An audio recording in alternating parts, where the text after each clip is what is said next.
So just start recording it. Okay, so thank you everyone for being here today. We would also like to thank, in particular, our speakers for today, Elena, Lorenzo, and Simin, for being here today as well and share their thoughts about this topic that we have today on current challenges for social movement studies. Very briefly, this is a collaboration between the social movement seminar that we have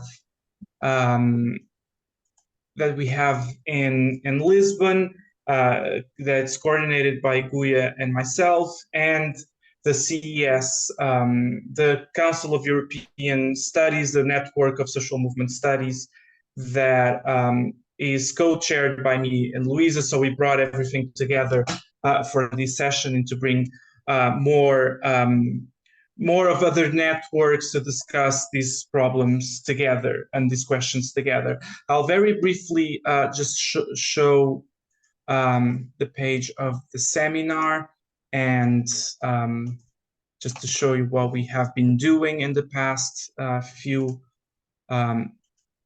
years and months. Just need to find.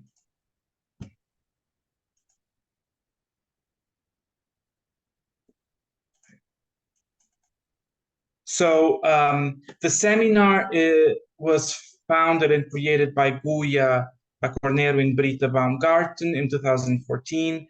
And since that period, it has probably had more than 100 events. We brought a lot of different people in different topics. We had one last week on popular protest and political opportunities and change in Africa, a book organized by Elena Sanchez. We did it also in partnership with the University of Lisbon. And as you can see, we had very different topics over the last few years, focusing on all kinds of topics within social movements. Today we have this one, and the next one is actually going to be Luisa Rossini, who is here today with us. And we also have for May, June and July, we already have the free sessions more or less prepared. We'll have Andrea Felicetti in May, Mali, and talking, I remember his last name, I'm sorry, talking about environmental movements in Portugal, and Jacopo Custodi in July. I hope I'm not missing anyone, but that's the idea of the seminar. Meanwhile, this is in the network we normally do. This was started by when Guya and Marcos Ancelovici were the chairs of the network on social movements of the Council of European Studies, to start doing a pre-event every year before the main conference. This year will be in Lyon. It's called Radical Europe, Violence, Emancipation, and Reaction, beginning of July. And we did a call for papers and around October, November. We just closed, and we'll start evaluating the proposals very soon. And this year, the topic will be researching social movements, methodological, ethical, and political challenges. As you can see, we focused on a diversity of topics, and we hope to discuss them in the 1st and 2nd of July in Lyon before the main conference. And this event is exactly to start and launch that event, to have our colleagues from different networks to discuss these topics. And so that's the main idea, and we hope to have a very engaging discussion today. And that's it. I'll pass the word to Luisa to introduce our great speakers of today. Thank you. Yeah. Hi, everybody. Well, first of all, thank you very much to our keynotes for accepting to participate today to this, I hope, interesting discussion. And yes, this like online seminar, it's a bit of an idea of an introduction to the pre-conference we will have in July. So maybe I hope it will raise some interesting questions that we can then dig more during the pre-conference event.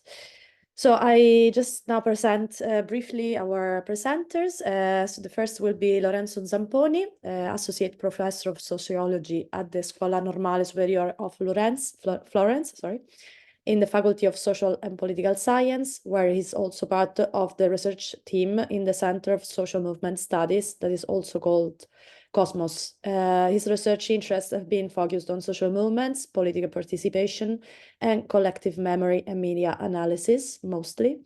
And he has worked in several research projects on a list of living with hard times, how citizens react to economic crisis and their social and political consequences, collective action on refugee crisis, demos, democracy in Europe and mobilization of society, climate, communication of organizations, social media and grassroots participation in climate action mobilizations, and is now in charge of the project ReFuture, the return of the future democracy and political planning in the age of COVID-19 and climate change, and is also collaborating in the Transform project, driving transformative environmental governance. He has recently published 3 books on the relationship between memory and movements, on solidarity in times of crisis, and on street protests in Italy in time of political backlash. Last but not least, is a member of several groups, such as the one on participation and mobilization of the European Consortium for Political Research, of the Research Network 25, of the European Sociological Association, and of the standing group on social movement and political participation of the Società Italiana di Scienza Politica, and also of our research network on social movements of the Council for European Studies, and finally of the editorial board of 2 journals, Mobilization and Social Sciences. Our second guest today is Simin Fadaee. I hope I pronounced it right. Okay. She is the president of the International Sociological Association Research Committee on Social Classes and Social Movements. In Manchester, she works in the University of Manchester. She works with the research group Movements at Manchester, and she's also the director of Sociology undergraduate program and an affiliate of the Sustainable Consumption Institute, as well as a member of the Manchester University Press Editorial Committee. She's also president of the International Sociological Association Research Committee on Social Classes and Social Movement. Oh, sorry, I already said that. Yes. Well, her research is based on a theoretical side on the debates surrounding the northern-centric sense on sociology and the extent to which the theories, concepts, and practices can travel across the north-south divide, while her empirical focus is broadly on political sociology, social movements, revolutions, and social justice. She has conducted research mostly in Iran, India, and Germany, and most of her research is informed by response to contemporary world politics. Her last books include Global Marxism, Decolonization and Revolutionary Politics, The Marxism, Religion and Emancipatory Politics, Contemporary Mega Projects, Organization, Vision and Resistance in 21st Century, Understanding Southern Social Movement and Social Movements in Iran, Environmentalism and Civil Society. And finally, last but not least, our third presenter today is Elena Pavan, an associate professor at the Department of Sociology and Social Research at the University of Trento. Her main research interests concern the connection between digital media and social movements, particularly in the field of gender mobilization. In her work, she combines network analysis, digital methods, and big data analysis techniques to analyze the forms and implications of the use of digital media in contemporary mobilization processes. She's involved in several research groups projects, like co-creating inclusive intersectional democratic spaces across Europe, iPolish, investigating polarization hybrid media system, and collective action networks between online and offline interaction, design and application of an interdisciplinary theoretical methodological framework of reference. Some of our last published books are the network analysis with Node XL, Young People, Digital and Social Media and Progressive Politics, and Frames and Connections in the Governance of Global Communications and Network Study of the Internet Governance Forum. Sorry for taking so long, but we have very interesting presenters today, and I wanted just to give a little bit of a glimpse of all their works so far. And now I will just leave the floor to our keynotes to go on with their presentations. Thank you. Okay, I think I'm the first one, right? Okay, welcome everyone. Thanks a lot, Tiago, Guya, for the organization, and Luisa now for the very kind presentation. We don't have so much time, so I'll try to simply share some thoughts that I had since Tiago and Guya invited me to take part in this seminar on contemporary challenges to social movement studies. Well, thinking about what can challenge our study of social movements, now I thought about three things, okay? And these are the things I will discuss with you today, although obviously there are other topics that might emerge later during the discussion. The three topics are individualized participation and how collective action is changing, okay, with a growing role of the micro level over the meso level of mobilization. The challenge on how to address non-progressive collective action, okay, collective action from sectors of society which are not the usual suspects. And then some, material conditions, material context of what we do. Everything that has to do with precarity, and in particular with project-based funding. First, a couple of things on individualized participation. And when I talk about this, what comes into my mind are some of the ways of mobilization we've witnessed, followed, and analyzed in the last few years. Everything that has to do with climate action, but also the feminist movement, but also some occurrences of the anti-racist movement in Europe and so on. And the clearest symbol of these, from my point of view, are the handwritten signs in the climate strikes, okay? In which we do not have an assembly to decide what we're going to write on the banner altogether, okay?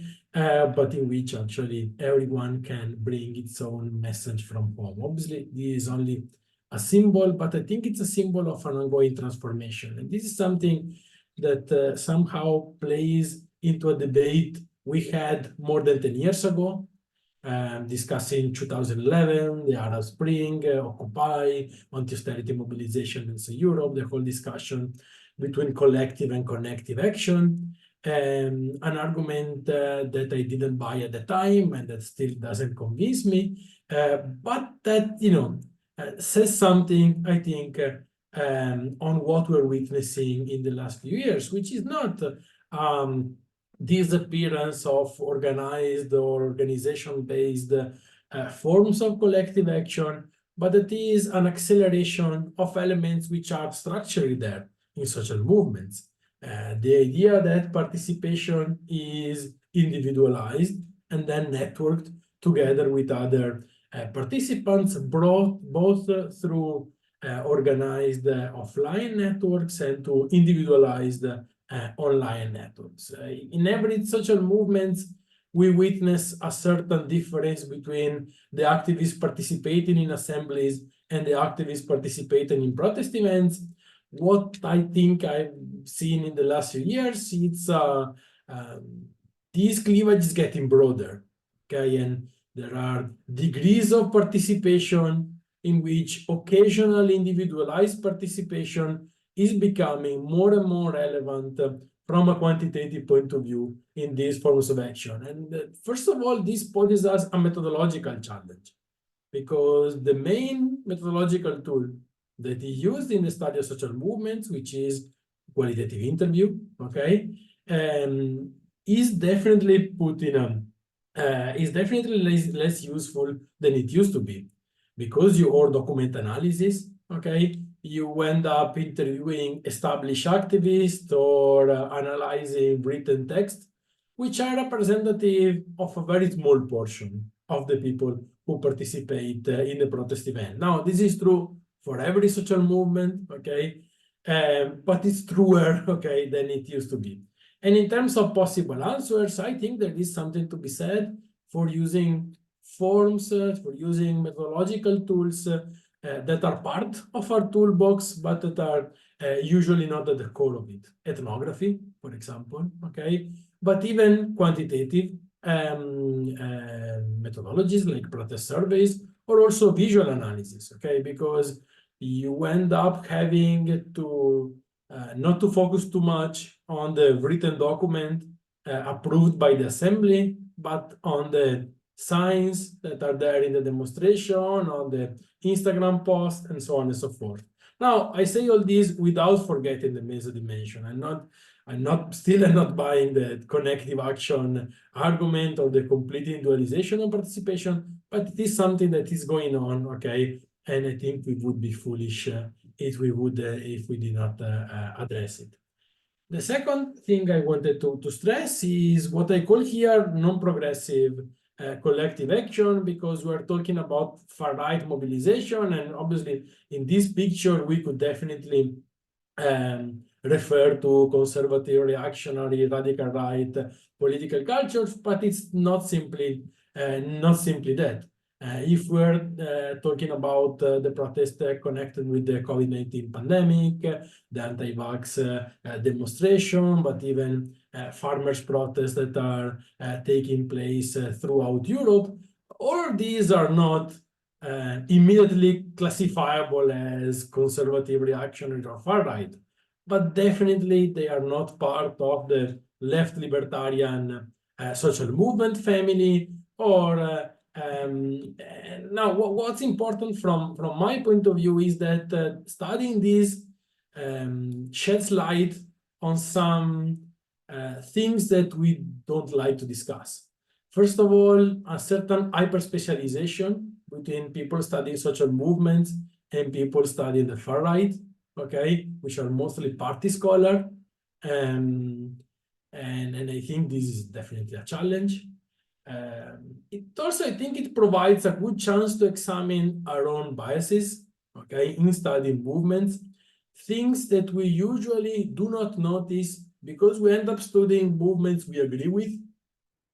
And when we end up analyzing cases of collective action with whom we are less sympathetic, okay, then methodological, ethical, and political challenges emerge.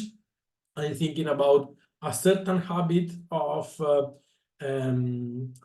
taking the result of qualitative interviews without a grain of salt, or not exercising a lot of critical thinking when analyzing the movement discourse, and so on and so forth, or not thinking about our own positionality of researchers vis-a-vis the role of movements. And when we end up analyzing movements with which we are not in a political alignment, okay, then we end up thinking about that. And I think it's a very good thing, and we should do it more because it brings us to more reflexivity in the use of the tools of social movement studies. Finally, I want to say something about how research funding works and what's the impact of it, okay? Now, on the one hand, there is the issue of precarity, and I don't need to explain it to anyone here, okay? Short-term labor contracts imply short-term research projects. And this is something we do not discuss enough, okay? Why we end up always studying very small cases in very limited context, and the breadth and width, okay, that we would need is simply discarded because who's in a one-year contract is definitely not going to engage in a 5-year or 10-year research project. But even beyond that, and even with people that have a certain job security, okay, in research, I think there is an issue we should discuss on project-based funding. I was often thinking that if we had a functionary from the government showing up in our department and telling us that we're going to get funding only if we studied a certain topic, we would immediately rebel. But if all this works through European Commission grants, then we're okay with it, okay? Most research funding is project-based. This obviously has an impact on research freedom, on which topics we're going to study, on what language we're going to use to study, on which methodologies we're going to use, because then we have to choose certain methodologies because these will help us win the grant, and so on and so forth. And even beyond that, there is a general tendency to give priority to data collection over analysis. To win big European bids, you have to promise a lot of data. Okay, and then while you're finished collecting the data, you're writing the next project. Okay, and space and time for data analysis, for theoretical analysis, for reflection is shrinking and shrinking. And I think this is posing very clearly understandable ethical and political challenges to our research work. And on this, sorry, but the only political answer is political activation on this issue. Okay, I think we should try and start to raise a voice on this. Thank you.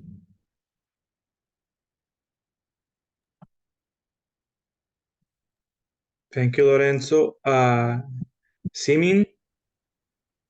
Okay, hello everyone, and many thanks for inviting me, and thank you so much, Lorenzo, for your illuminating remarks.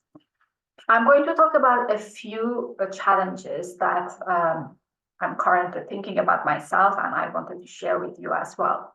So the first challenge that I would like to discuss, and that I have also focused on in my 2016 book, Understanding Southern Social Movements, is the need to incorporate study of Southern social movements in social movement studies. And this is to combat Eurocentrism. In fact, there are many more movements in the Global South because the majority of the world lives in the Global South. And many significant movements have historically emerged in the Global South. Just think about anti-colonial and anti-imperialist struggles, for example. But study of social movements remains very centered around European and North American social movements. These movements are the ones that get the funding, they get the attention, we get to read about them, even though they might not be as significant as the movements from the Global South. I'm not trying here to say we should divide the study of the North and the South into separate realms.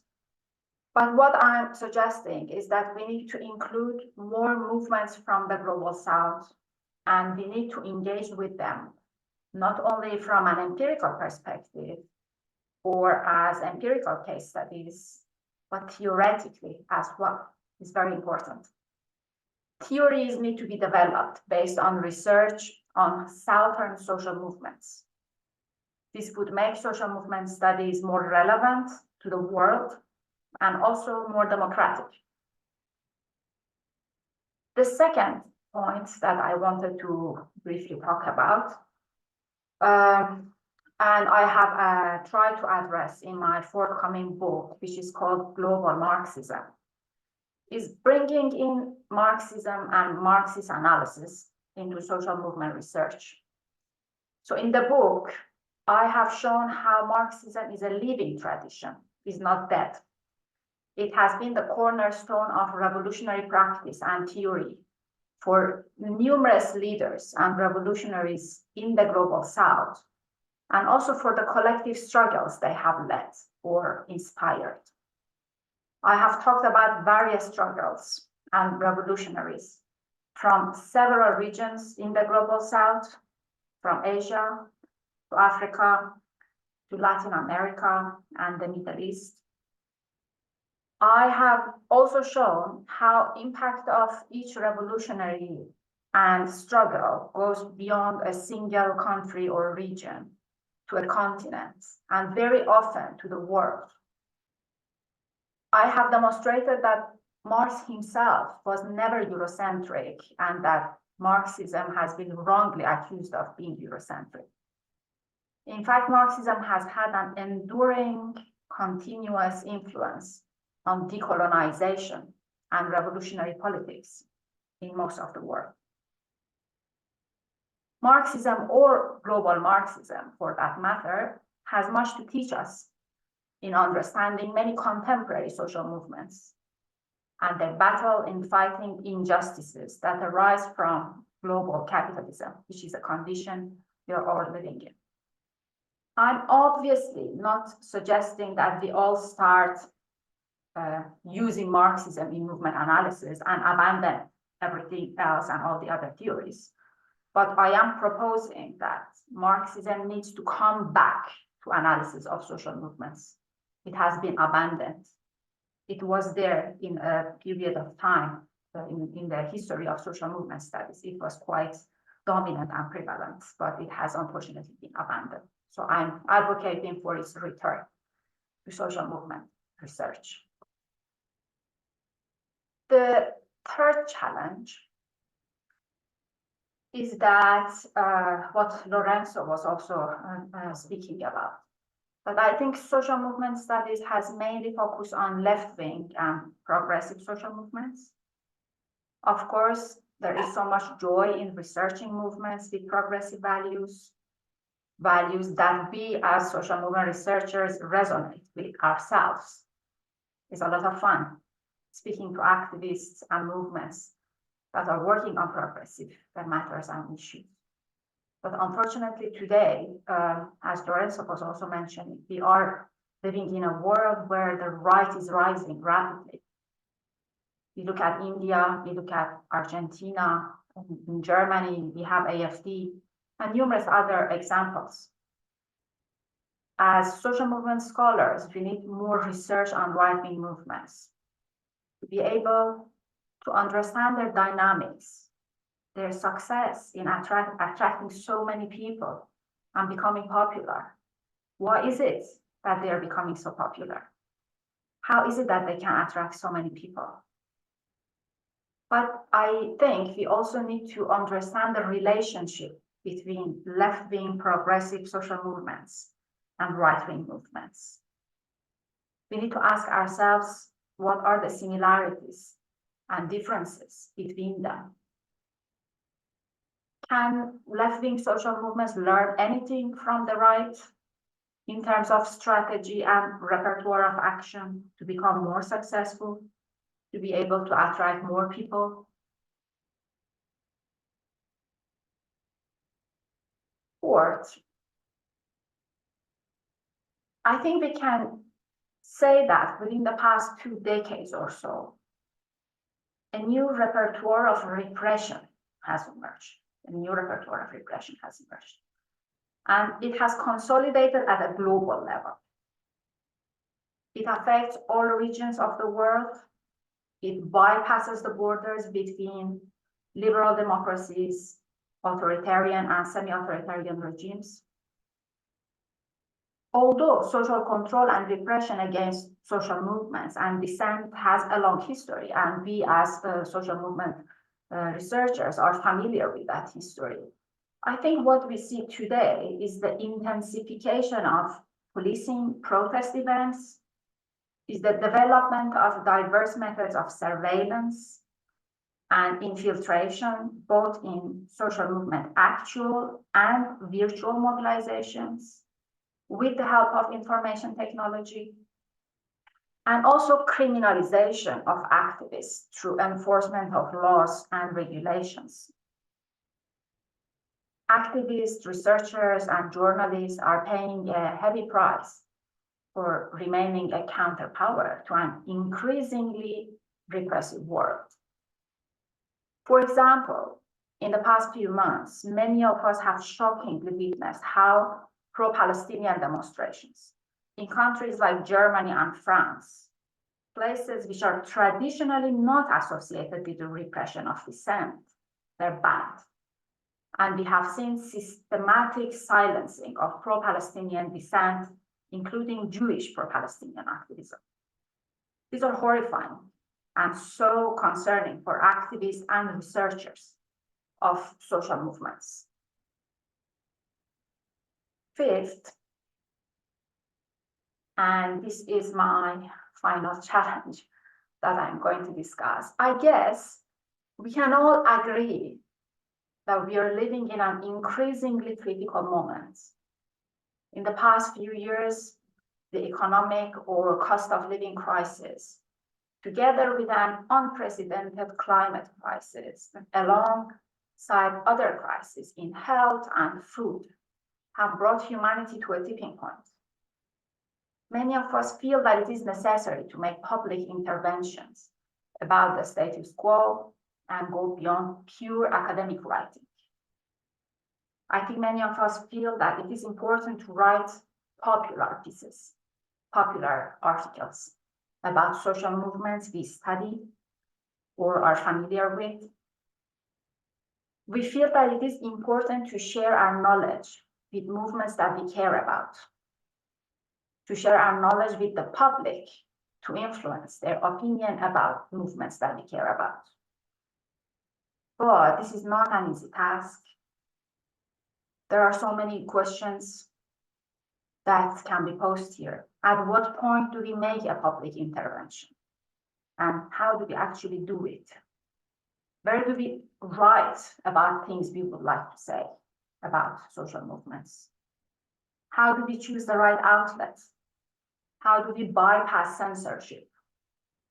How do we make sure our writing is actually benefiting the movements we care about and are not harming them?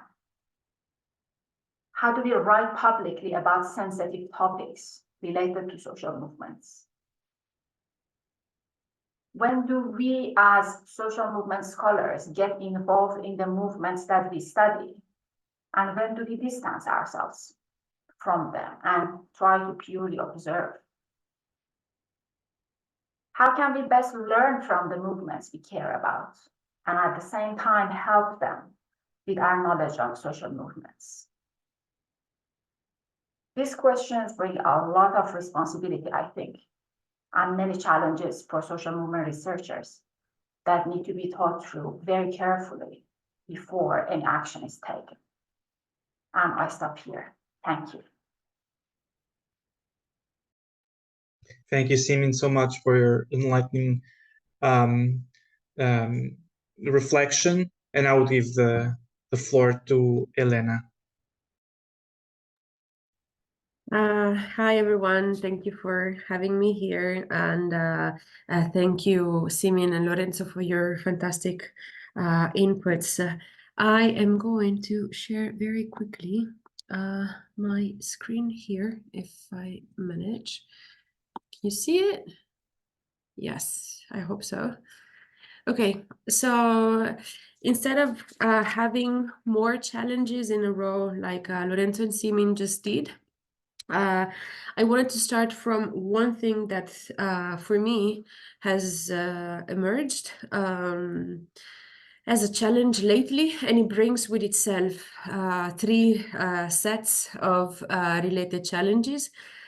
And I'm thinking about hybridity in social movements. So hybridity for me is an overarching challenge that, as I just said, hides between the lines many different elements that we need to confront with the more we engage in the study of contemporary movements.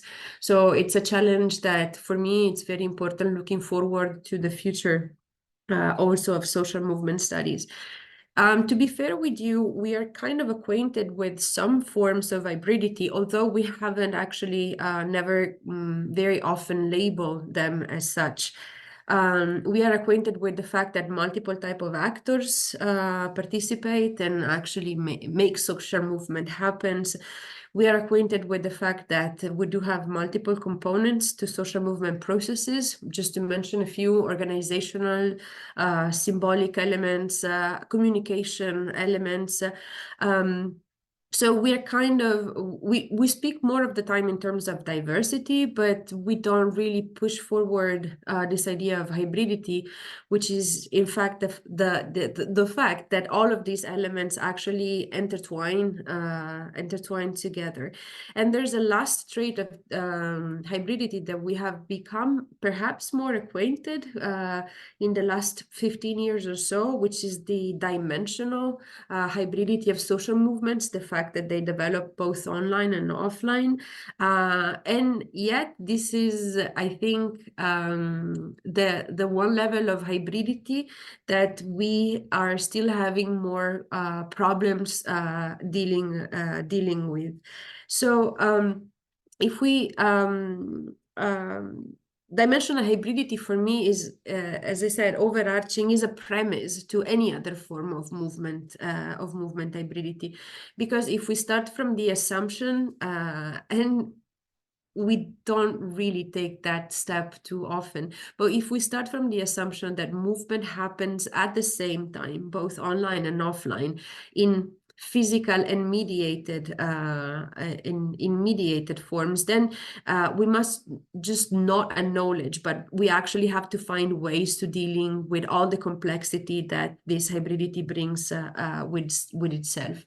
So from the conceptual point of view, for me, the main related challenge with this need that we have to welcome the complexity of social movements, perhaps once and for all, is moving beyond a false dichotomy that still persists between online and offline dynamics.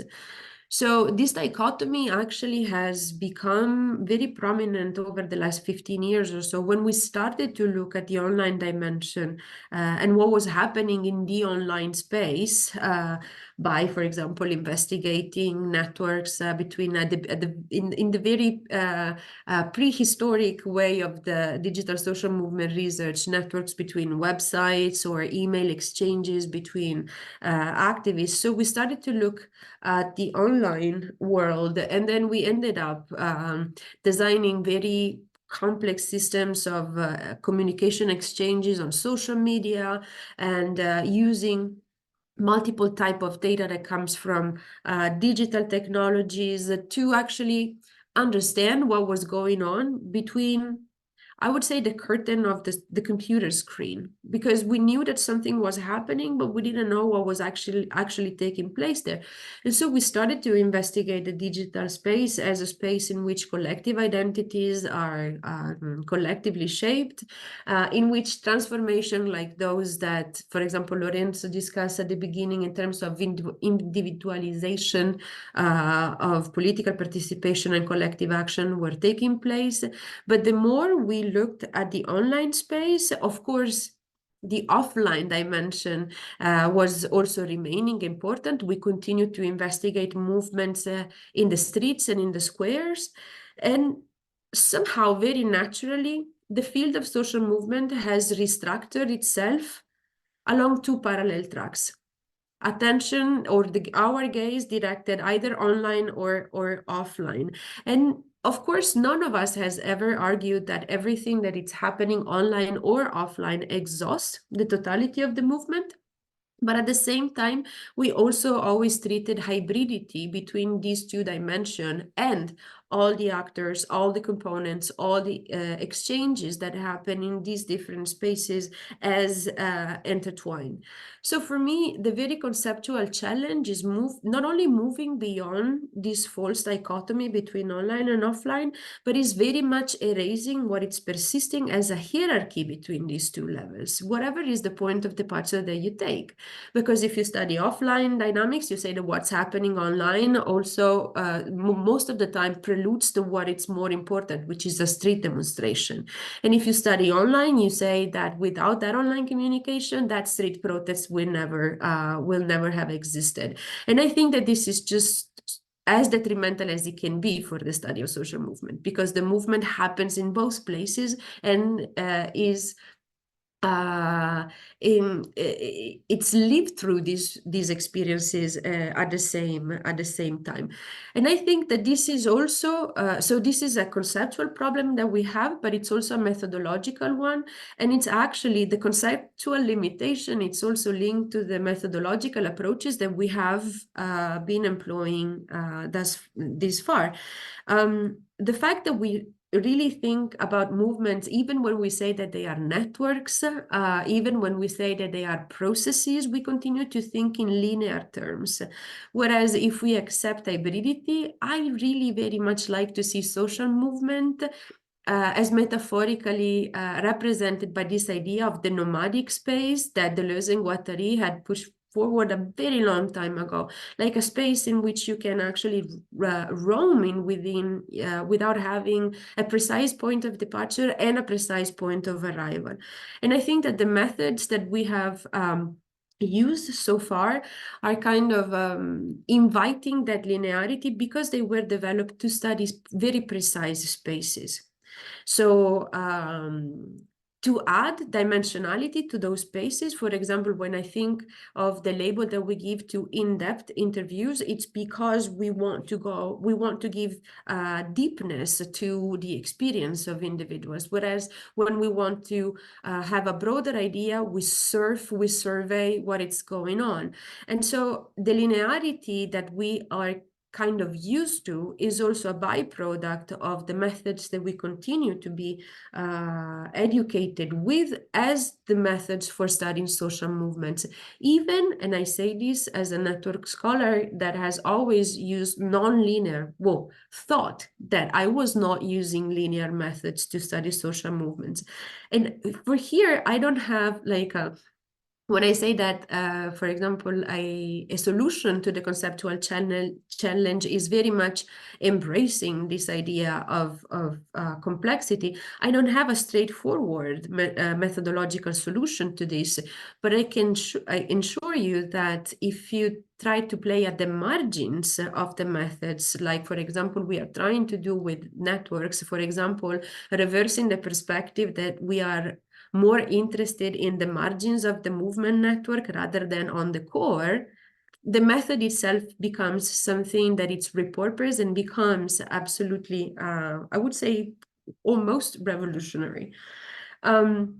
But of course, changing the method has to do also with the third transversal challenge that has been mentioned already, but in the minute that I have left, I would like to articulate in a different way. So especially because my concerns, the concerns that I'm bringing here in terms of challenges come from having lived for an extended period the online dimension of social movements, the availability of digital data that we like, especially on a large scale, now it's very much hampered by recent changes that have occurred at the property level of the companies that actually give us the data to study the movements where they happen online. But more in general than that, I think that the problem of data availability for making room for hybridity in social movement studies come from a very tight dependency that we have on institutions and companies more in general. Because even online, not only online, but also offline, we do have a problem of collecting the data because we are increasingly working in under law provisions, for example, to guarantee the privacy or not to harass or create any damage to the people that we interview. But the point is that the rules are made once and for all cases without making any room for actually thinking in terms of care for the people that we survey and that we study, adopting a very securitarian approach to the fact that we go on the field and make interviews. I don't know if you ever had the privilege of going through an ethical clearance procedure, but it's becoming more and more impossible actually to be granted the permission to interview the people that you're interested in interviewing. So it's not only a matter that we stress enough about the property of the companies that give us digital data, but it's the whole institutional apparatus based on a securitarian approach on individual privacy and individualized ethics, in my opinion, that is creating us some new challenges to address. And I'll stop myself here. Thank you. Thank you, Elena. I think Guya wanted to say something.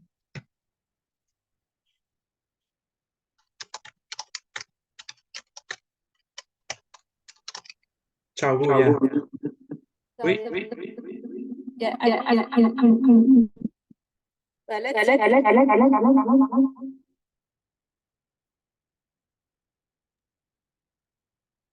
I think you might have. Okay, I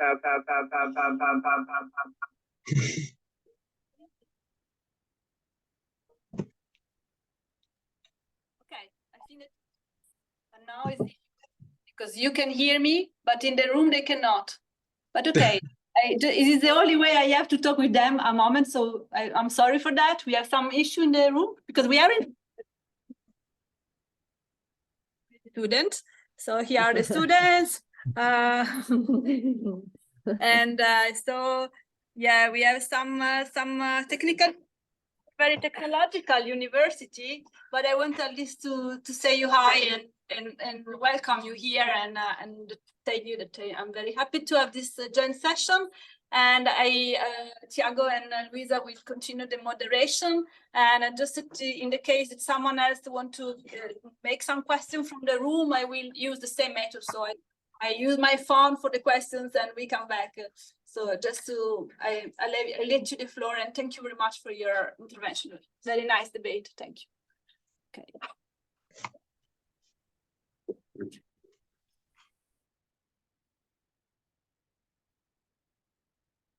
All right, maybe we can move on.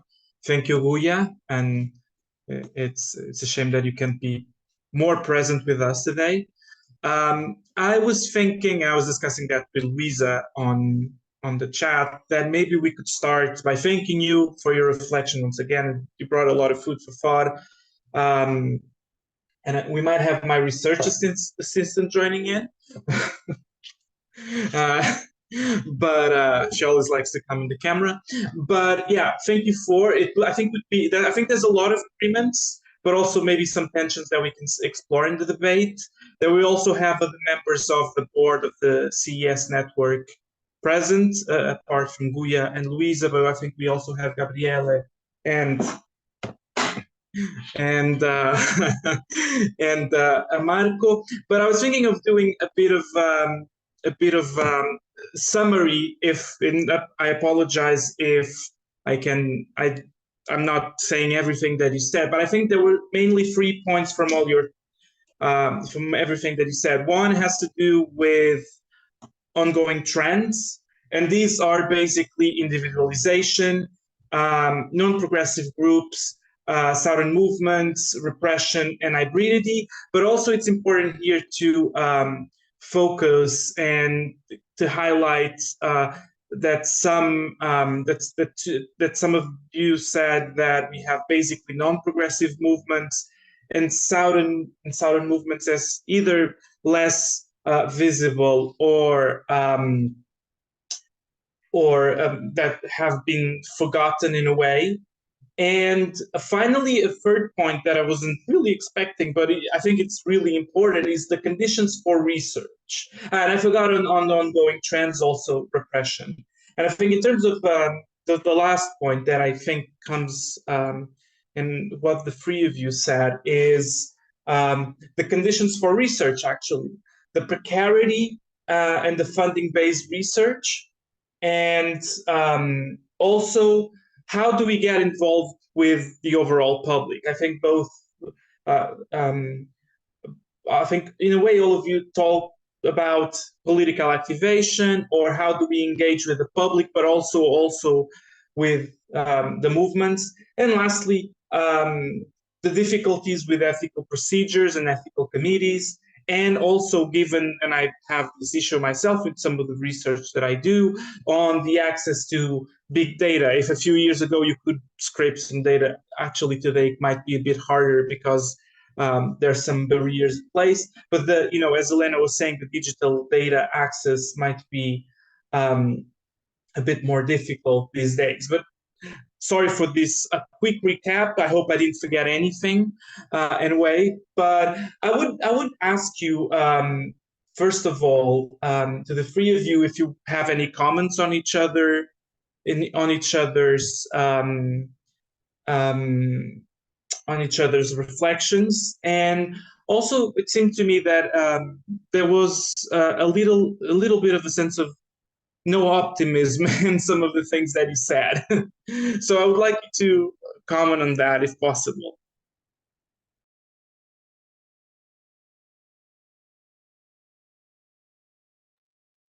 I don't know, maybe we can start the reverse.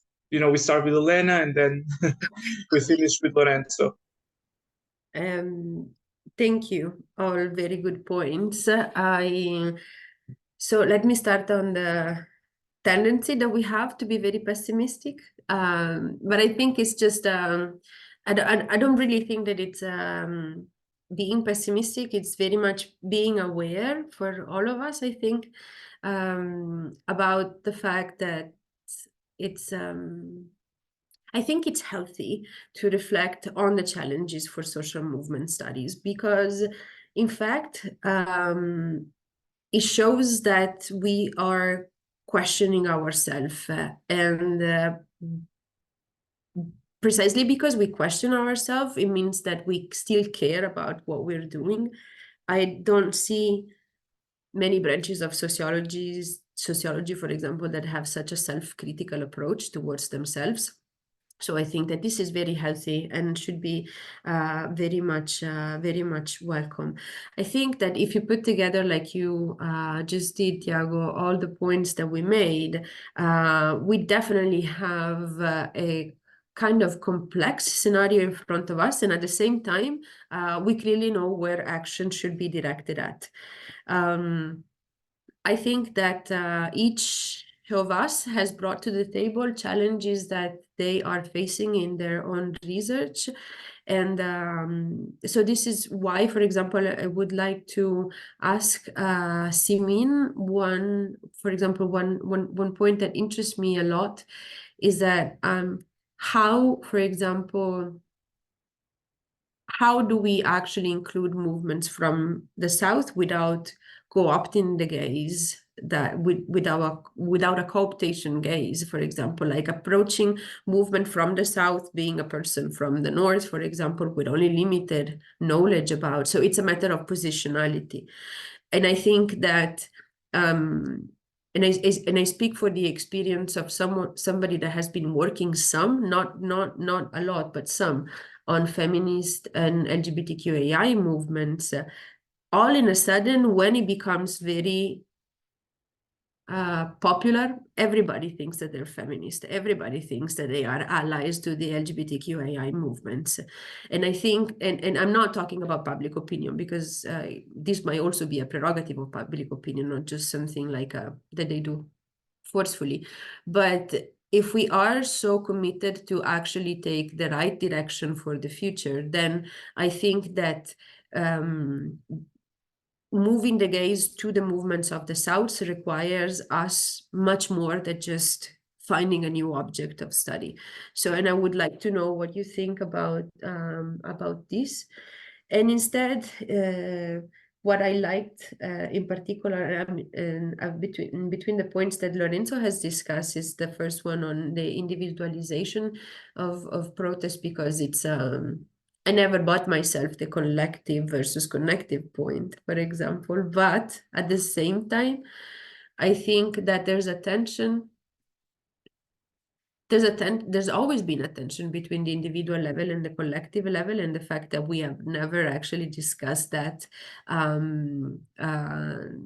has created a sort of a vacuum in which, like, doubts and or doubtful approaches like the connective one can find a breach and just sit. But I was wondering what you think are the correct terms to, I don't know, maybe see the synergy between the individual and the collective rather than a contraposition between the two levels. So I have these curiosities for both of them. I would have many more, but I will just leave it there. Thank you, Elena. Simin? Yes, thank you so much, Elena and Lorenzo. I really enjoyed your comments and remarks. I agree with Elena that it's important to be reflecting on the challenges. And in fact, the topic of this discussion is challenges. If it was something else, maybe we would have been a bit more optimistic, right? We sound a bit pessimistic because we are talking about challenge. We are asked to talk about challenges. I completely agree with Elena that it is the nature of social movement researchers, which is really good that we actually do reflect, and it helps us move forward. And the topic that we study is quite challenging. It is quite connected to the real world issues most of the time. So it's not, I think some of the subdisciplines of sociology are quite remote from there, rather abstract. Ours is not. So of course, it creates a lot of difficulties, problems, challenges, things to reflect on, which, as Elena said, are quite healthy.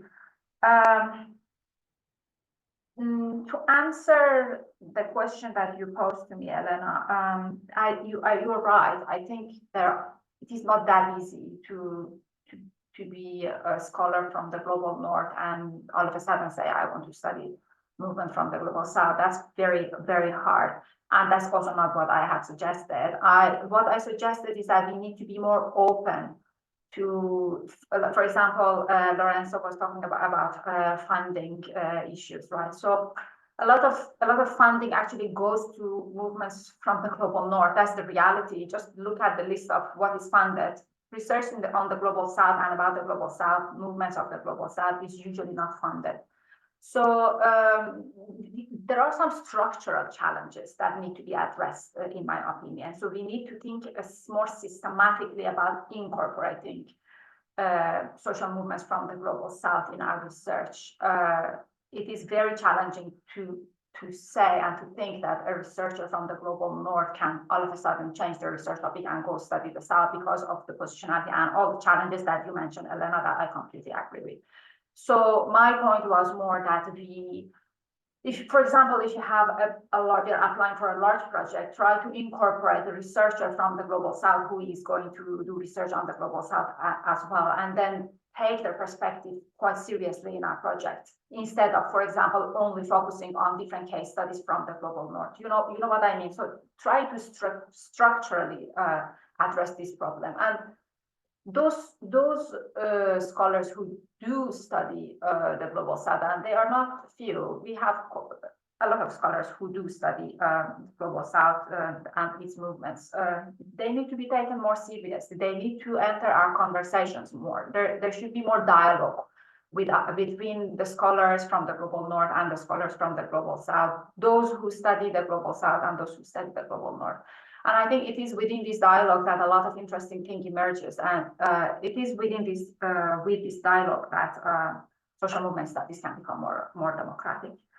I think I have answered to the question, I hope.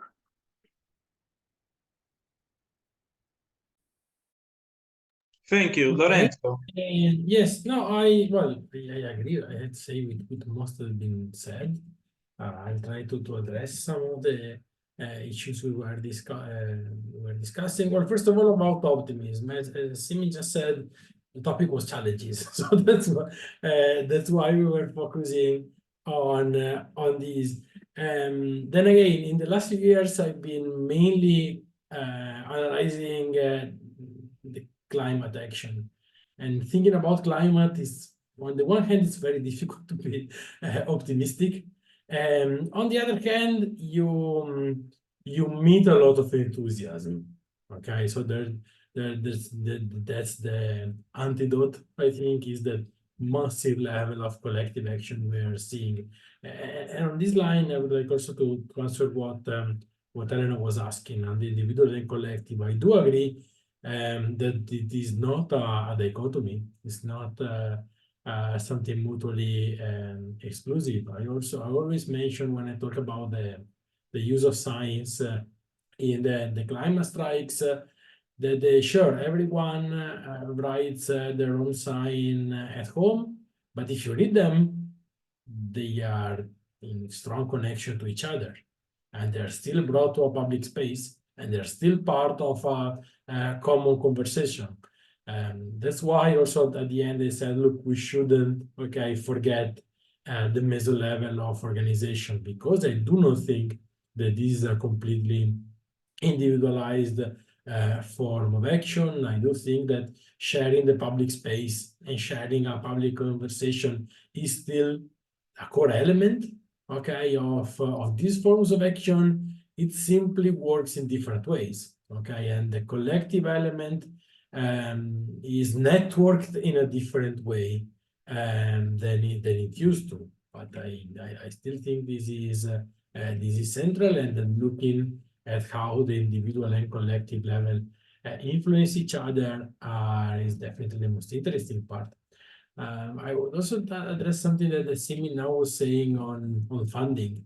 I had to say that I'm not sure I would want European or national government institution from the global north funding research on the global south, in the sense that I'm not sure to the extent in which I would trust them, on the reasons why they are doing that. I think that there is an imbalance of power in political power that needs to be taken into account, and trying to imagine a balance of funding within this imbalance of power can be very problematic. So I'm not sure what is the solution is with that. I agree also with what Elena was saying on positionality. There is an interesting tension, to be addressed between positionality and universalism, because we definitely need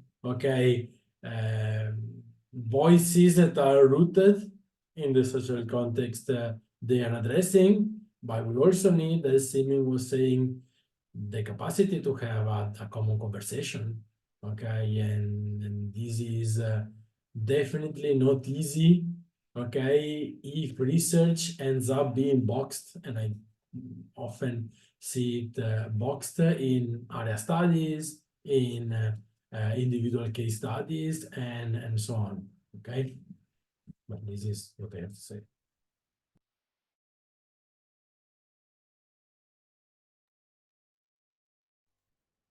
Okay, Luisa, do you want to? Yeah, okay. Thank you, Lorenzo. I will ask Simin and Lorenzo also if you have questions, any questions for the other two of you presenting. Do you have any question or remarks on the discussion? Simin, Lorenzo, any?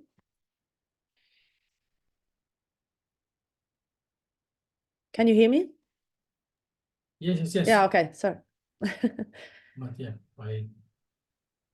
I think I don't have much to add on this. Okay. Yeah, I think I also don't have anything else to add at the moment. Okay. Probably in the course of the discussion, some other things. Okay, so I will just ask if any else of the participants to this seminar today have any other question related to challenges in the study of social movements. I think there are many that have been addressed today, and there are many others that have not been addressed yet. Among them, for example, the point of on scalarity. I was trying lately to approach an analysis on transnational movements, social movements, and while there are some more known, like climate movements, for example, other movements like the ones I'm working on that are related to housing struggle are not discussed yet as transnational movements, although there is still some evidence of micro transnational activities in terms of like activists moving from a country to another and activating certain practices. And I'm now, for example, trying to face methodologically also the point of the scale, because once you want to try to compare, for example, different movements from different countries. And these terms, we could also talk about, for example, different movement from global north, global south. We can confront with other challenges that can be, mostly methodological. But I mean, besides, I'm still researching on this, so I don't have specific reflections, but I don't know if anybody of, I don't know, the participants or any of you want to add any other reflection on challenges that you have been to confront with during your research. Is anybody having a question to raise? Sorry, I should change the view to gallery and see if anybody.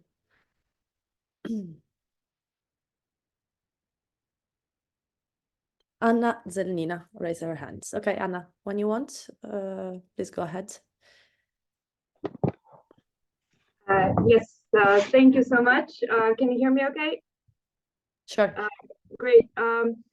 Thanks a lot for this really thought-provoking conversation. As I guess everyone here kind of picked up on a question that really occupies my thoughts at the moment, and at least two of the speakers have mentioned it. And the question is, so basically, how do we study non-progressive movements, or the movements that we don't necessarily align with? Because I don't think it only kind of refers to the far-right movements or the kind of explicitly non-progressive ones, but sometimes even in smaller research settings. For example, I study housing movements, and sometimes there are opposing movements addressing a very specific question at a very local level. And of course, one of them may be something that you as a researcher really feel for, and the other does not necessarily kind of align with your political or specific views. So I was wondering, like, how do we study these situations? Does it change how we approach our methodological choices? Does it affect our conceptual choices in any way at all? And I'm thinking about this really interesting comparison that I think Lorenzo brought up, the comparison with far-right research. Are they any different from kind of the classic social movement research conceptually? Is there anything we can, I don't want to say learn, but maybe something that can help us expand our research methodological conceptual horizons a bit? And another question that really, I think, kind of is a pragmatic one in social movement research: how do you stay ethical? Like, what does research ethics mean when you study, for example, opposing movements or movements with really kind of conflicting views? How do you still ethical, especially when you do qualitative research, which is, I think, still a very important methodology to use? So I don't have a comment. I just wanted to kind of throw out these questions and see what you have to say about them. And I wonder if you have any reactions. Thank you. Thank you, Anna. Shall we collect maybe 2 or 3 questions? Okay. So Emanuele Amo also raised his hand. Please, Emanuele, if you want to go ahead with your question. Okay, yes. Okay, thank you for the interesting event. I just would like to know your opinion about the kind of global and hybrid nature of many social movements, the fact that often we need to study for small periods of time social movements that actually include already activists from the global south and the global north. So activists from different cultural systems, from different economic systems, that are actually part of the same organization, but of course, because they are part of, they work in different contexts, they need to use different methodologies, you know, they have different challenges and so on, but they are still part of the same organization, right? And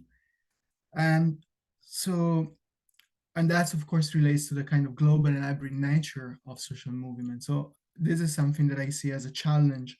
Also, in relation to the emergence of new geographies, right? New geographies of social movements, new geographical imaginations related to social movements.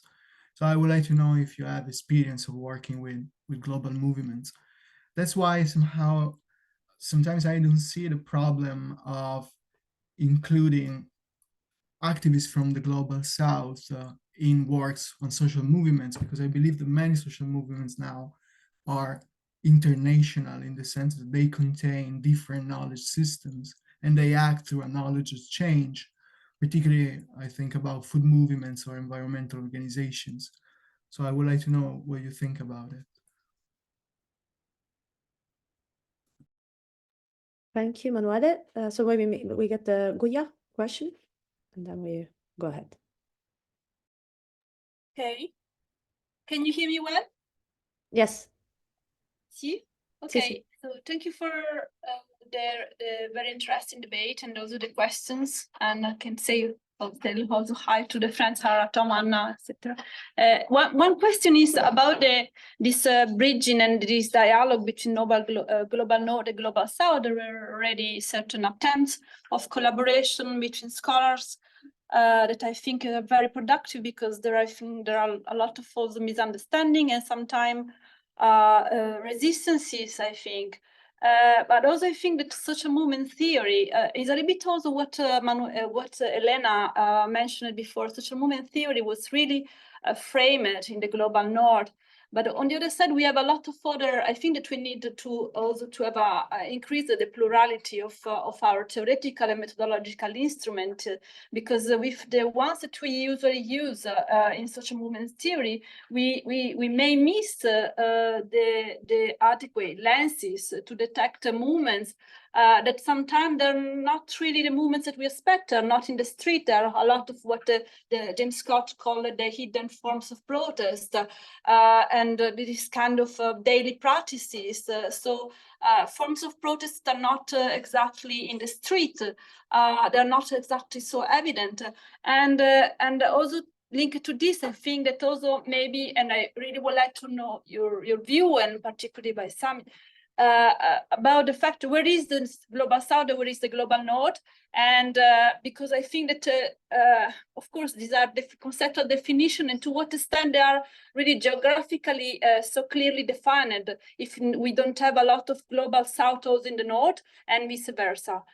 So of course it's not that everything is relative and that we cannot really address this division, but actually, well, with the mobility, the growing migration, etc., I think that things can get a little bit more complex from this respect. So these 2 points, if we need to acknowledge a larger plurality of instruments and theories and models, and well, you mentioned Marxism, which is very welcome, but also many other perspectives that allow us to understand forms of protest that are different from the ones that we are used to maybe in the global North, and the point about really where is the global North and where is the global South. But thank you very much.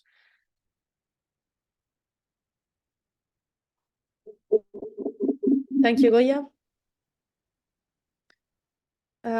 Okay, so now if any of you wants to take from here and answer some of these questions.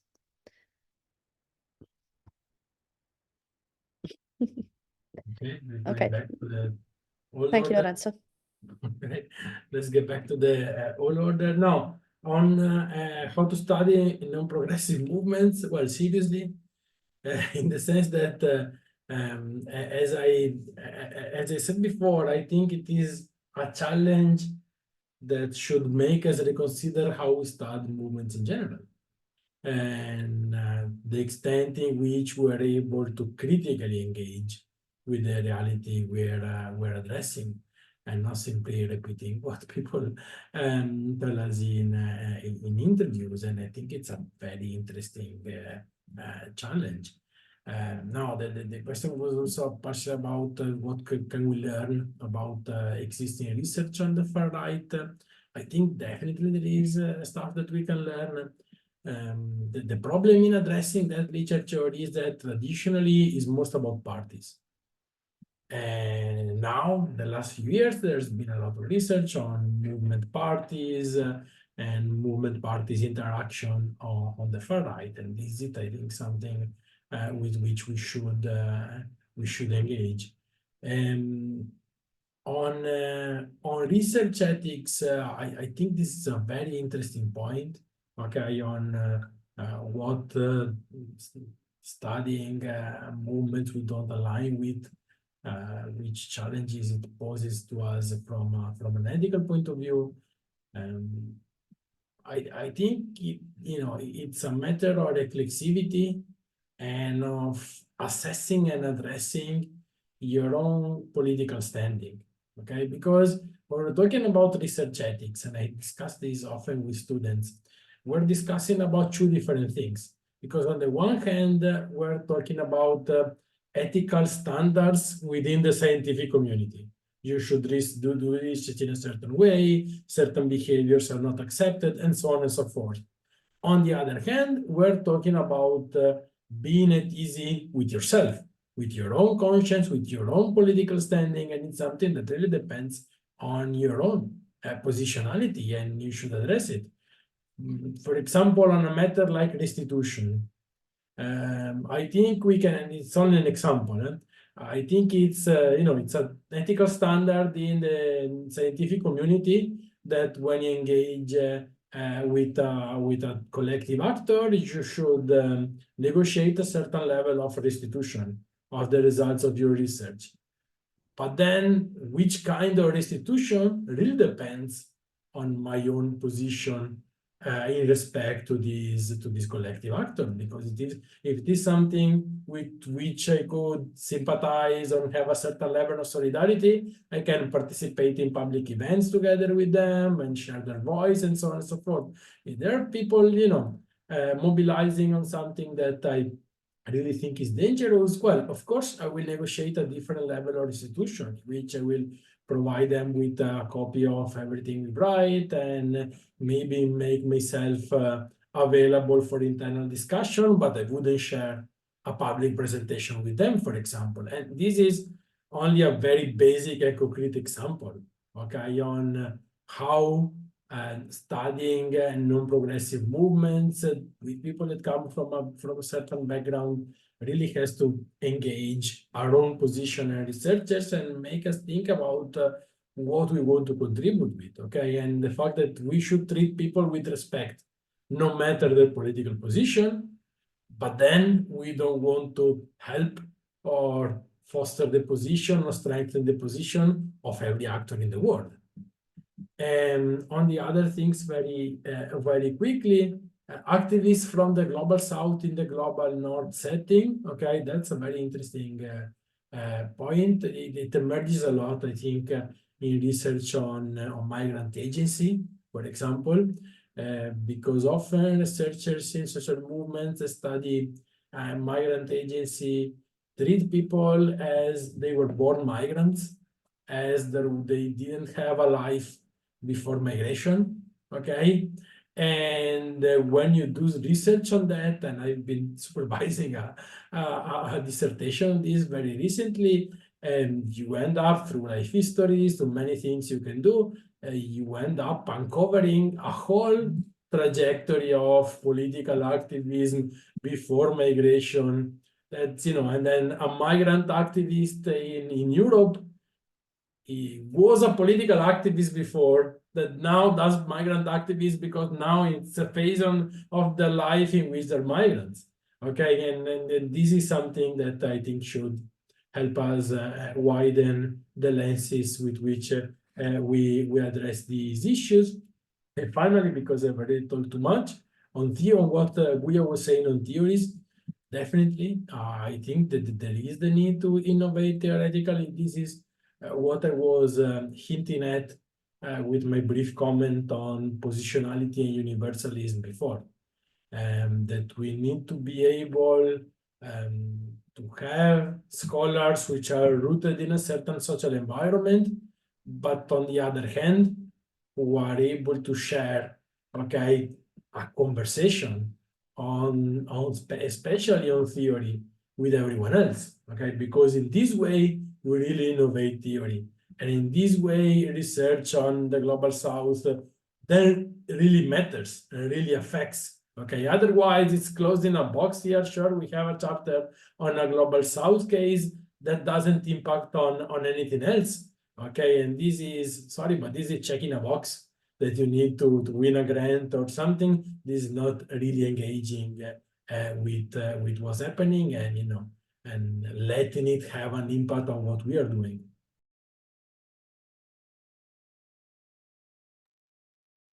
Okay, I can go next. Thanks, Lorenzo. That was very interesting. So to respond to the question about ethics, I agree with Lorenzo that it depends on our reflections. We need to be constantly in the process of reflecting on what we are doing when we are in the field, when we are doing the research before. So basically, it's before, during, and after. It has to be an integral part of what we do all the time. We need to do the assessment constantly. However, I also have to say that the most important thing to me when thinking about ethics of research with social movements with them or on them is to think about risk and harm. Are we in any way going to put them at risk? Because a lot of social movements, many of the social movements we study are at risk. We need to constantly ask ourselves, is our research putting them at more risk? Is it in any way going to harm them or not? So we really need to protect the social movements we care about. And I think this is a very, very, very difficult task for social movement researchers. On the question about right-wing and non-progressive activists, I think I haven't done personally any work on right-wing movements. However, I know people who have done extensive work on right-wing movements or non-progressive movements. I think what we need to do, we need to start a serious dialogue with those colleagues and those scholars who have actually those who have the experience of doing work with the right-wing movements, because there are so many challenges that a person like me who has only worked on progressive movements we are not familiar with those challenges. So it's good to open up the space and to provide platform for those colleagues to tell us what the challenges are and how we can collaborate, and how those of us who work mostly on the progressive movements can learn from those who work on the right-wing movements, because I think we need to learn a lot from them. So basically providing a space for them to teach us, I think that's the solution, because a person like me who has never done any work on right-wing movements, I am not, I think, in a position to say how to do it. You need to learn from colleagues who have done it. The question about global transnational social movements, I think that's a very interesting question. There are many challenges for accompanying research. When we think about global or transnational social movements, not easily addressed. I am really not in a position to say how exactly to address all challenges, but one thing that comes to my mind and that I have been thinking myself is that we always need to incorporate colleagues from the Global South. They need to be equal partners, colleagues who are working in the Global South, then researching global social movements. So we learn from each other and there is a dialogue. Lorenzo was mentioning the difficulties and challenges of getting funding from the Global North for colleagues and movements who are based in the Global South. I completely agree with you, Lorenzo, but that is the world we live in. That's the reality. We have to deal with it. We just need to minimize the problems as much as we can. Some things we cannot really bypass. The problem is that in the Global South, there is little research funding for doing any research, let alone just research on social movements. So basically, colleagues from the Global South will remain excluded if we don't get funding from the Global North. So we need to have projects that include colleagues from the South, researchers from the South, and have a dialogue, North-South dialogue. That would be my solution. Although I'm aware that there will be problems with, there will be problems with this kind of approach, but because of the lack of funding, so from the Global South, or very, very limited funding, this is not going to be done in any other way. The question about global South, North divide, collaboration theories are also very good and important. Theoretically, definitely, we need to learn a lot from colleagues and researchers who do research on social movements in the global South. There is really much to learn from them. You mentioned James Scott is just one example. There are many scholars who have done theoretical work on the global South. Just again, need to open up the dialogue. We need to have the platform, and we need to genuinely engage with them and learn with them. Last week, Asa Bayat was here and in Manchester. We had these really amazing discussions about his concept, non-movements. Non-movement is very applicable in the global South. For him, non-movement is a collective action of non-collective actors. So it's not a movement the way we know it. It's a kind of movement that exists in the global South, and we were just like many questions around just this concept that he has come up with. So there is a lot of scope in learning from colleagues who have theorized social movement activism in the global South, and I think that's what we need to do. What is global South? What is global North? Again, very good question. It's difficult to say. However, I think we should not think geographically about the divide. We should think epistemologically. And for me, populations that have experienced historically or today are experiencing any form of colonialism/imperialism are part of the global South. So it's not geographical divide, it's epistemological divide. These populations have very particular experience. They have experienced and are some populations today experiencing very particular forms of oppression. So because of these particularities, they should be called global South. However, I agree with you that this is a contested issue and not everyone agrees on. Thank you.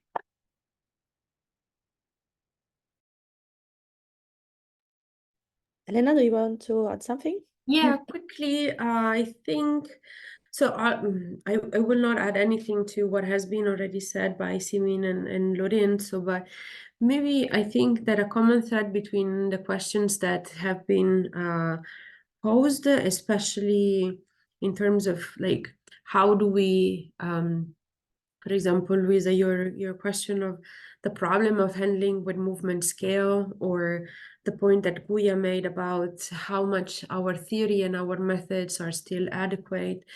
I think that, at least for me, dealing with the challenge of hybridity was also along the line of what Lorenzo was suggesting before, kind of checking not the biases, but very much like the tools that we have in our hands to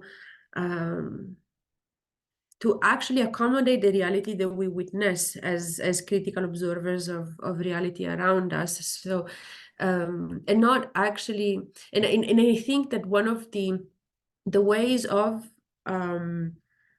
answering these questions, but also meeting these challenges, is stopping, for example, to push what we see in so the practice of the movement runs much faster than what we can actually do in theoretical and methodological terms. Like it is like our job is almost a job of chasing after the practice of social movements.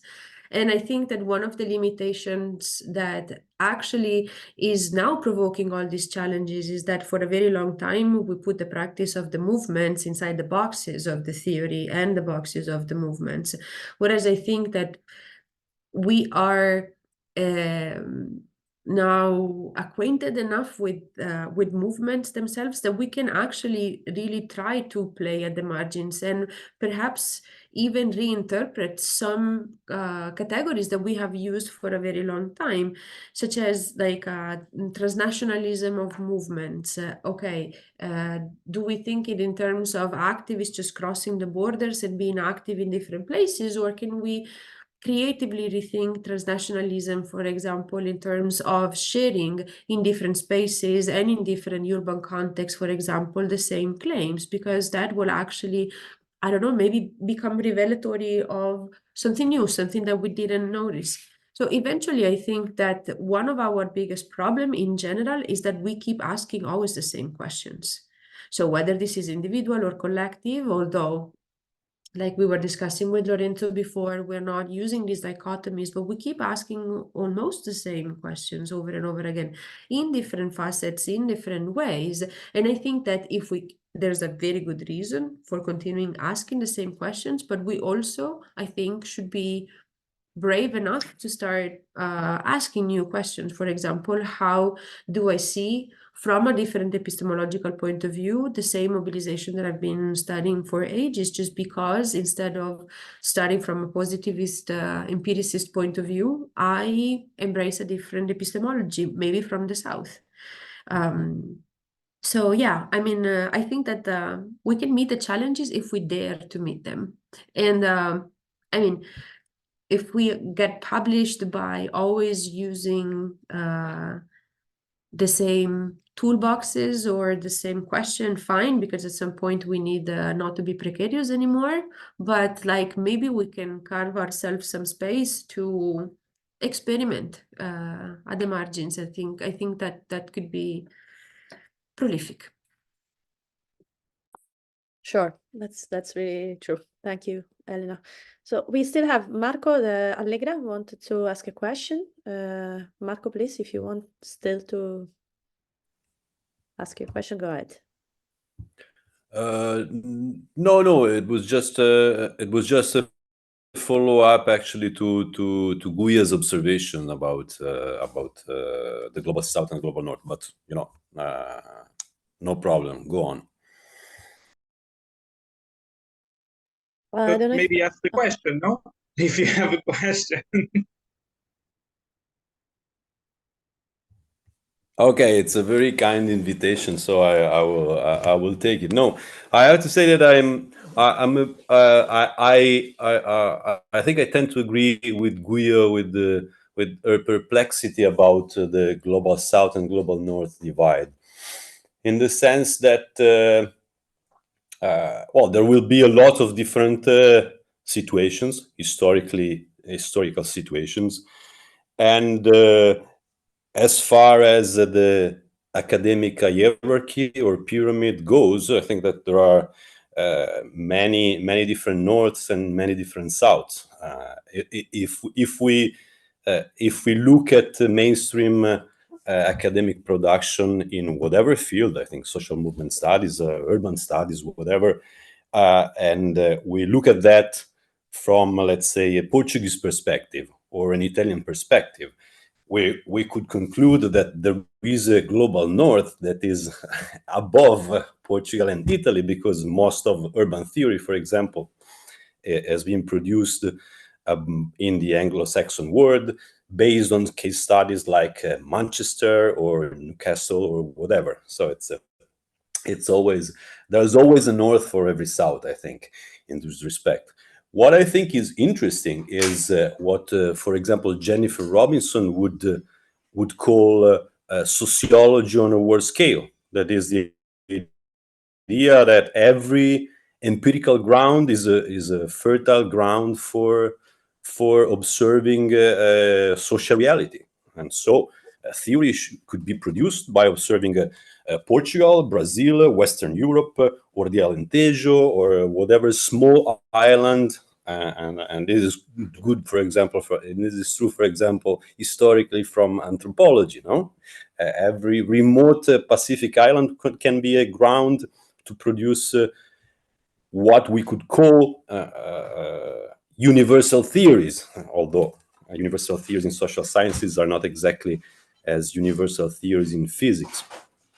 So, for example, since Simin, for example, mentioned the concept of non-movements, I think that this is a very interesting conceptualization that emerged from the experience of what we could call the global South, let it be Iran, but I would consider, for example, that James Holston studies on Brazil are very much in following the same line as Bayat, as F. Bayat's, of course. And this is a very good concept not to analyze, not exclusively to analyze what goes on in Sao Paulo, in Brazil, or in Tehran, in Iran, etc., etc. It's actually a very good concept to analyze what goes on in Lisbon today, or what went on in New York 100 years ago. Why not? And the proof is in the fact that we can play the reverse game. And Simin just said it. For example, we need more Marx in social movement studies. I don't think that Marx can be classified as Global South, right? But I think it could be an extremely good tool to analyze whatever situation, whatever empirical situation comes to the fore. So of course we could discuss for ages what is South and what is North, and everything that we can see depends on our definition of basic concepts. So the important, I think, is to be on the same page, so that there is a mutual understanding when we discuss. But I think that the valid principle is that there is no preferential or dominant empirical ground to build social theory, and so every part of the global North or the global South, whatever meaning you attach to that, can be good enough, or at least they're good enough for me. Thank you. Thank you, Marco. Tiago wanted to raise his hand. No, very quick. I think we are all going in the same direction in terms of global North, global South, and that's the question that I have an article with a colleague. I don't think he's around, Pete Gardner, that we have that exact. How do we running regressions? How do we include that in our variables, global North, global South, and that every time we give the paper to read to someone, they always say, like, maybe this is not the best way to do it. But anyway, that was not the main point I wanted to do. Continuing in this global North, global South, and I think agreeing with Marco, there's always this idea of the Souths within the North. I think from my experience and the work that done here with Guya in Lisbon on housing movement, we actually noticed that a lot of the activists, the militants, are very similar to us in a way. They all have degrees, they all are politically active, and in many ways we are very similar and think alike. But one of the things that it's hard, and I was discussing that with one of the people that participates in the movement, it's being able to create alliances with people that are not in the central part of the city, that actually don't have the time, that have other worries to participate in the movement. And that's, like the South within the North. And yeah, as we are saying, Portugal is a particular case, but so that is my experience. Sometimes it's very hard. It's easier to get into these contexts to do research because we'll all live in the same place and so on, are very similar. But then even within the movement, it's hard to reach other groups that are from other social classes and so on. And I think there are other forgotten movements that we didn't talk about, like trade unions and like all the types of trade unions, like the social movement unionism, if you want to bring hybridity as well in here. And also, I always tend to think that we do a very clear-cut distinction between movements and parties. But if we think about the history of movements and parties in Europe, which is the area that I study the most, and probably in the global South that is the case as well. I mean, if we think about the social democratic parties in, since the 19th century, they come from the trade union, from social movements, and they are very much linked. So for me, it's a bit strange that now we are talking about hybridity and social movements and parties, even though I agree that it exists. But it's just that I think also we need to integrate more historical reflection in the way that we deal with some of these problems. And I'll stay here. Thank you, Tiago. Do you have any remarks? If I can react quickly to this very last point on the relationship between parties and movements, actually, I mean, when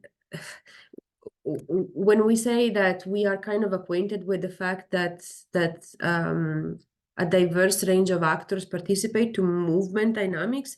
So the point is what, I mean, I think it goes back to where we trace the boundary of a movement, because actually even more established definitions of movement like processes put on at the same level as participants, social movement organization, parties, in some parts of the institution, even church organization. So, I mean, movement per se are very heterogeneous entities.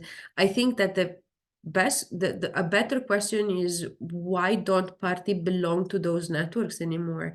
And where the cleavage is between what, like, if you stand on the same side of an issue, where did they actually study to grow apart, in my opinion, rather than saying, is it like more an analytical or a conceptual a problem that we might or might not have to deal with? Because we know that some parties at least come straight forward from the movement themselves, and then at some point they even cease to exist, whereas the movement, and I'm thinking about green parties, especially in Italy, the movement is still there, the party has disappeared. So I think that maybe, again, changing the question to interpret the practice and the reality that we see in front of our eyes probably works best as a first step to resolve this kind of issues. Thank you, Elena. Yeah, I've been confronted with this question just last week at the national meeting of LAPA, the housing movement in Spain. I mean, personally with a person, because it's not actually a question they're talking about. So there's been this detachment from parties that it can be analyzed from a historical point of view, from a theoretical point of view, from a practical point of view. There are many points or many points of view to understand what happened, but at some point, yeah, I guess it will become again central, because mostly what I observed, it's a constant intent to put barricades, but not really a success in changing the situation. So I guess that this is something at some point that would be central to discuss. By the way, I don't know if anybody wants to add some more question to this debate, or we start to close our discussion. I would just say last remark also. Guya says she agrees on the matter of funding is crucial. I also think absolutely so. It's very interesting also to discuss on what we decide to research until what point we try to research a certain topic because of how much time or fundings we know we have access to, even the kind of topic. I have personally found sometimes more hard to discuss topics that were not really supporting European lines, because it's the same body that gives us money. So, and I see that every time there is some very supportive analysis, there is much more publications than on the other side. So we should also discuss a little bit on who is the one that is providing money and why and when, etc. I guess at some point, maybe in our pre-conference. This is my personal reflection. And yeah, I don't know if anybody wants to add last reflection, Tiago or Guya. I don't know also if Simin and Lorenzo don't have anything else to say regarding the questions that I think both, I mean, reflections or comments that Marco and myself did, and also obviously.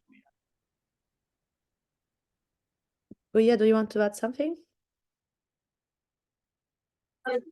Eu tenho este problema devido aqui, portanto, agora também já não posso entrar com o computador, com o telemóvel, que também está morreu. Sorry, I'm speaking Portuguese. Stop talking with my students. They were leaving from the room, so I was speaking Portuguese to them. Okay, sorry. No, I don't have anything to add, just about the content, because I really enjoyed it. I really enjoyed the discussion, and I really hope that this will be a kind of starting point for future collaborations. And it will be very important for us. Well, for each of us, we are involved in our research network. We are carrying out events. We always, with the Consortium, that is the research network, we always have events that are also in collaboration with local organizations and groups. So we have a very strong research and action approach, and so that can also be a matter of collaboration and discussion in the future. And I really hope that we can do something together, more events like this, but also maybe bigger. This is this discussion that is the starting point for something in the future. Just, will you hear me? Okay. Well, thank you, Guya. Okay, thank you everybody today for assisting our seminar, and thank you so much to our presenters, our keynotes, to our invited researcher. It was very interesting. I hope we will have the opportunity at the pre-event to discuss further all these topics. Yeah, and thank you to everybody, and see you in July in Lyon, to all of you that will be able to come. Thanks Yeah, a lot thank for you. organizing this and Grazie. for inviting us. Thank you very much for inviting us and for organizing it. It was a very interesting discussion. Thank you. Hope to see you soon somewhere. Bye bye. Thank you so much. Thank you. Bye. Thank you. Bye-bye.